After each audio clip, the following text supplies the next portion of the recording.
Okay guys, I'm gonna go over some underhook movements, okay, and just and a hip movement to get the sweep going. So I'm gonna have Brock in half guard. All right, and it's most important that we don't get choked head and arm wise. I have to assume at all times he's gonna choke me with this arm and grab over my head. So in fashion like this, right? He can shoot darces with this arm and he can overhead grab, and then he's gonna try and sit his hip to the ground, like stuff like that's gonna happen. So I have to be very aware of his hand connection. He's not allowed to connect his hands. He's not allowed to grab my head. It's very important. Another thing that's important is he can't backstep leg lock me. Typically, Brock's gonna do that with his knee through. He wouldn't do it without his knee through. So if he gets his knee through, then he can backstop. Jesus, heavy. Backstep leg lock. So he could backstep to that saddle position and go from there. Got to be conscious of that. So what I'm going to do right now is I'm going to just do another version of pulling him heavily forward. So if he's here, I'm not staying at my hand length.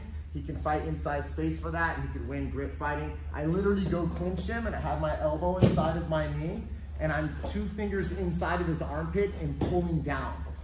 This causes me to be able to break his posture. If I grab his tricep, I can't break posture. Yeah, it's different. If I grab 2 fingers in the shoulder here, I can pull his posture down.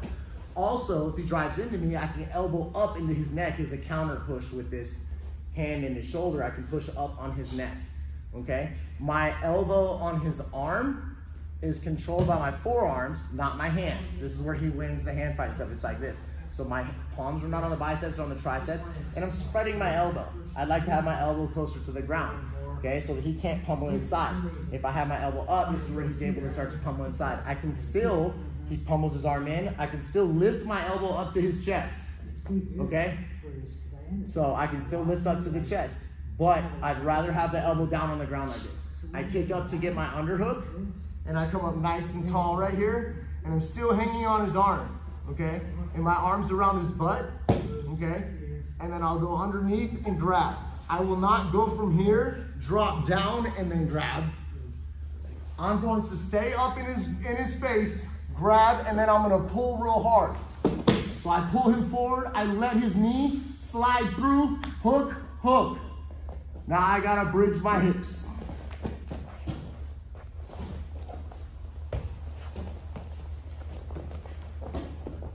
Again, I go seek the cross face in that finger position with the 2 fingers in the armpit. And I bring my elbow to my knee so that I have a diamond pyramid structure right here. And my knee's up in his hip. I've got half guard grips. I kick up, hit my underhook. I reach low around his hamstring and butt, connect my hands before I fall back, jerk real hard. Just let his knee come through and then go to hip and leg so he doesn't backstep leg lock me. If he whizzers, I trap that whizzer. If he doesn't whizzer, I will still rotate his hips until he twists over. Shoulder this way, back. Okay. Yep.